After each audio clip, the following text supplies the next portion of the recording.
अस्सलाम वालेकुम। Maths and NTS tricks में आपको खुशामदीद कहते हैं। आज हम फाइंड आउट करेंगे एकेडमिक स्कोर कि किस तरह आप अपना एकेडमिक जो है वो कैलकुलेट करेंगे अच्छे तरीके से, सही तरीके से, एग्जैक्ट एकेडमिक एंड एग्रीगेट। अब इन एकेडमिक और एग्रीगेट में क्या फ़र्क है, और बाज़ जो दोस्त हैं जो बीएस वाले हैं तो कहीं पर जो है 4 GPA 80 पर होता है, कहीं पर 85 और बाज़ यूनिवर्सिटी में 90 पर। तो बाज़ ये जो लोग हैं बीएस वाले जब CGPA में से उसके जो मार्क्स जो हैं मार्क्स में से उसको मतलब कन्वर्ट करते हैं तो उनका एकेडमिक जो है वो कम हो जाता है। तो ऐसा क्यों होता है? तो चलो वन बाय वन हम स्टार्ट कर लेते हैं। यहाँ पर डिटेल के साथ इस तरीके से आपने अपना स्कोर निकालना है, और एग्रीगेट भी, एकेडमिक भी और एग्रीगेट भी। तो फॉर एग्ज़ाम्पल यहाँ पर अगर किसी के SSC के मार्क्स हैं 948 है और टोटल मार्क्स जो है हमारे पास 1100 है। इसको अगर आप डिवाइड करेंगे तो किस तरीके से आपने SSC में चूँकि इसको 15 के साथ मल्टीप्लाई करते होते हैं, जो हमारे पास जो न्यू पॉलिसी है 2024 उसके मुताबिक 15 के साथ आपने उसको मल्टीप्लाई करना है और 1100 पर डिवाइड करना है। तो ये आपके पास 12.925 इस तरह आएगा। तो इसको राउंड करेंगे तो ये 12.93 आ जाएगा।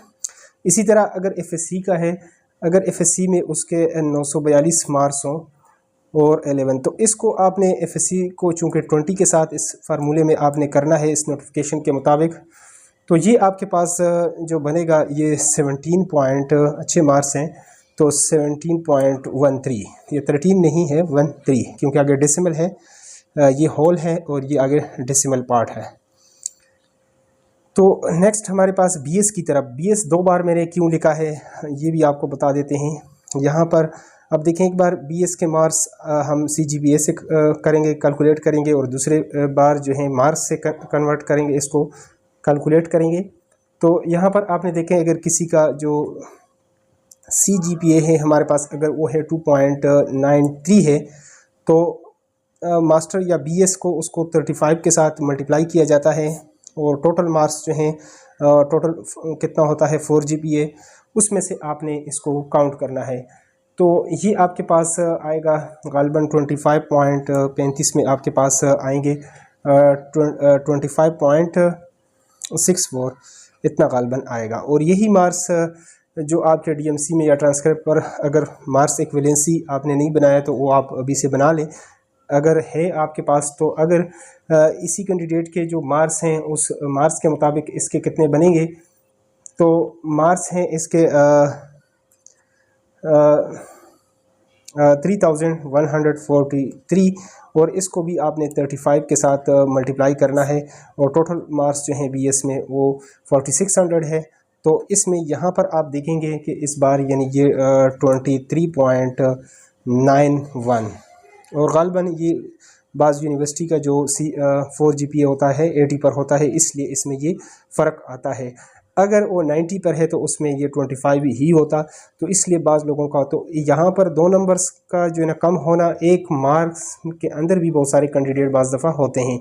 तो ये थी बात जो है जो CGPA और मार्क्स इक्विवेलेंसी के बारे में। अब BEd की तरफ आते हैं। BEd में अगर है टोटल मार्क्स 600 है, इसके 10 मार्क्स 600 है, इसने 600 नंबर लिए हैं, 900 में से इसको भी आप 15 के साथ मल्टीप्लाई करें कि आया ये कितने हैं, तो ये 10 मार्क्स बनेंगे। 15 में से 10 नंबर, क्योंकि कहते हैं BEd के 15 मार्क्स हैं, 15 के 15 तो किसी के नहीं आते, उसमें 10 बनेंगे, 12 बनेंगे आपके। और इसी तरह एग्रीगेट अब क्या है, अब आते हैं फाइनल इसकी तरफ। आपका ऑर्डर जो होता है वो एग्रीगेट, इस टोटल जो एग्रीगेट होता है इसके मुताबिक होता है। चूँकि एकेडमिक का आपके पास जो स्कोर होता है वो इसी तरह, अगर आपने MPhil किया हुआ है या PhD आपने की है या MAd है तो उसको आपने जो हासिल करदा नंबर है उसको 5 के साथ मल्टीप्लाई करना है, ठीक है, डिवाइडेड बाय टोटल मार्क्स आप करेंगे तो उसमें 3 नंबर जितने आपको मिलेंगे। तो इस तरह यहाँ तक तो ये 85 मार्क्स हमने काउंट कर दिए हैं यहाँ तक, ठीक है। बाकी जो 15 मार्क्स हैं उसको भी आप काउंट कर लें। तो ये तो एकेडमिक के 100 मार्क्स हैं। बाकी टेस्ट के भी हैं, टेस्ट के कितने हैं उसके भी आपके पास 100 हैं। तो अब इनको अगर किसी का ये है जो ऊपर मैंने फॉर एग्ज़ाम्पल कैलकुलेट किया है, मैंने मास्टर के लिए भी जो है यहाँ पर वो कर लेता हूँ इसको। यहाँ पर ये मैंने चूँकि MA के लिए नहीं किया, ये दोबारा जो है इसी के लिए है।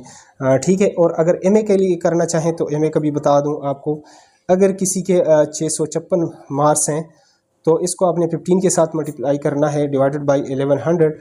तो इसमें आपके पास ये कितने मार्क्स जो हैं आने चाहिए इस सूरत में, तो इसको आप मल्टीप्लाई करके देख लें तो ये आपके पास 8.94। अब चूँकि ये जो 85 मार्क्स हैं इसमें इसके टोटल कितने बनते हैं वो आपको बता दूँ, तो फिर एग्रीगेट की तरफ चलते हैं। तो यहाँ पर ऊपर आपने देख लिया कि इसके जो मैट्रिक के मार्क्स हैं वो 12 बन रहे थे, 12.93, और इसी तरह दूसरे जो हैं वो FSC के 17.13 और इसी तरह BS के 23.91। इस सब को अगर आप ऐड कर लें तो ये 53 पॉइंट समथिंग आ जाएगा। तो ये तो सिर्फ BS तक मार्क्स थे, तो ये कितने हैं 53.17 मार्क्स। ये टोटल 100 में से इसके इतने नंबर आ गए। अगर B.Ed किया है तो उसके भी अगर 10 नंबर होते हैं तो 60 तक ये क्रॉस हो जाएगा। तो अब अगर टेस्ट के ये तो आ गया हमारे पास एकेडमिक, इसका आ गया एकेडमिक हमारे पास इसके जो एकेडमिक स्कोर है वो इतना है और टोटल एग्रीगेट। अब टेस्ट में अगर इसके मार्क्स आ जाते हैं हमारे पास अगर फॉर एग्जांपल आ जाते हैं 60, तो उसको आपने ऐड करना है, तो ये आपके पास 11 तो ये 100 जो है ना 13.17 ये टोटल एग्रीगेट जिस पर ऑर्डर होता है वो यानी इसके मुताबिक होता है। टेस्ट मार्क्स आप प्लस करेंगे और इसको एकेडमिक को, तो वो तकरीबन 120 जो है राउंड अबाउट होना चाहिए। बाज़ यूसी में ज़्यादा होता है इससे भी, लेकिन अगर 115, 120, 125 हैं तो वो 120 से अगर ऊपर है तो फिर आपका ऑर्डर जो है वो कंफर्म हो जाता है। बाकी आप अपने यूसी के बारे में ख़ुद मज़ीद जानते होंगे, तो कमेंट बॉक्स में आप कमेंट भी कर सकते हैं जो हमें पता हो जिन यूसी का और जिन डिस्ट्रिक्ट का कि उसमें ऑर्डर जो है ना लास्ट में किस जो है ना एग्रीगेट पर हुआ है। मज़ीद कोई भी क्वेश्चंस हो तो वो भी आप जो है वो कर सकते हैं कमेंट बॉक्स में, वहाँ पर इंशाल्लाह आपको जवाब दिया जाएगा। तो अगर चैनल पर नए हैं तो चैनल को लाजमी सब्सक्राइब करें ताकि इस तरह एजुकेशनल वीडियोज़ का आपको यूट्यूब पर बर वक्त नोटिफिकेशन आए। Thanks for watching the video.